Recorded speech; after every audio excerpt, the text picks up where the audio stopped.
Guys, welcome back to my YouTube channel. So मैं हूँ doctor Monika. आज मैं आपके सामने एक नई वीडियो लेके आई हूँ जिसमें मैं डिस्कस करूंगी डबल मार्कर टेस्ट के बारे में और क्रोमोसोमल एबनॉर्मलिटीज एंड इन्वेस्टिगेशंस। सो आजकल के टाइम पे फैमिलीज जो है वो बहुत ज़्यादा लिमिटेड है, ऐसा आप सबको पता है। एंड सिर्फ एक और दो बच्चा जो है पेरेंट्स भी इतने में खुश हैं कि एक या दो बच्चा हो जाए तो काफ़ी है, हमारी फैमिली कंप्लीट हो चुकी है।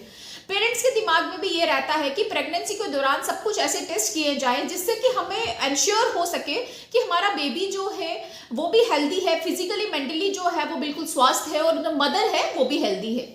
सो प्रेगनेंसी में कुछ ऐसे खास टेस्ट और इन्वेस्टिगेशन होती हैं जो कि टाइम पर करवाई जाएं तो उसका फायदा है।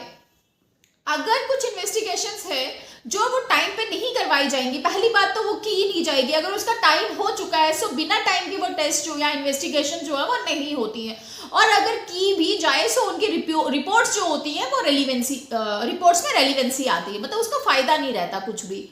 सो कुछ ऐसे टेस्ट हैं जिससे कि बच्चे में क्रोमोसोमल एबनॉर्मलिटीज रिस्क का पता चलता है। आज हम उसी के बारे में बात करेंगे। हम एक पुअर प्रेगनेंसी आउटकम से या फिर किसी भी मतलब फिजिकली और मेंटली रिटार्डेड बच्चे को पैदा होने से रोक सकते हैं। हमारी बॉडी में 23 पेयर्स ऑफ क्रोमोसोम्स होते हैं, जैसे कि आप सबको पता है 22+1 जो है 23 पेयर्स होते हैं क्रोमोसोम्स के।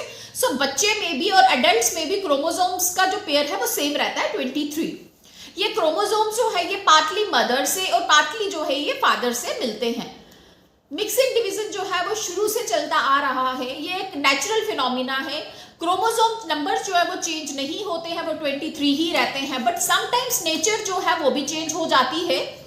मतलब क्या होता है कि जैसे 23 पेयर्स है, समटाइम्स क्या होता है कि एक क्रोमोसोम जो है वो कम हो जाता है। एक क्रोमोसोम कम होने की वजह से वो 22 जो है टोटल क्रोमोसोम्स पेयर जो है 22 रह जाते हैं।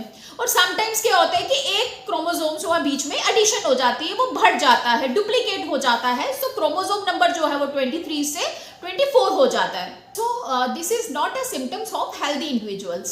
अगर ऐसा कुछ भी होता है, मतलब अगर डुप्लीकेट हो जाते हैं, एक क्रोमोसोम पेयर जो वो बढ़ जाता है 24 हो जाता है, या एक नंबर जो है वो कम होकर 22 हो जाता है, सो इस कंडीशन में देखा गया है कि मिसकैरेज हो जाता है या फिर एबनॉर्मलिटीज जो है वो देखने को मिलती है। लाइक क्रोमोसोमल डिफेक्ट हो जाता है, बर्थ डिफेक्ट और मेंटली रिटार्डेड मतलब मेंटली हेल्थ रिटार्डेशन जो है वो देखने को मिलती है।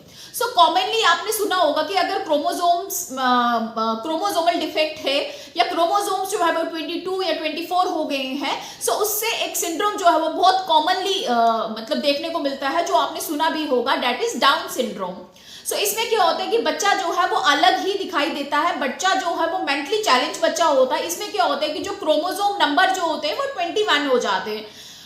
मतलब ट्रिपलेट 21 क्रोमोसोम नंबर जो है वो ट्रिपलेट हो जाते हैं, मतलब दो पेयर जो होते हैं, दो पेयर के बदले जो है वो 3 पेयर्स में कन्वर्ट हो जाते हैं। इसीलिए साइंस ने कुछ ऐसे टेस्ट जो है निकाले हैं, कुछ ऐसे टेस्ट जो डेवलप करे हैं, जैसे ultrasonography, biochemical test, generic test, जिससे कि हमें क्रोमोसोमल सिंड्रोम्स के बारे में पता लग सकता है।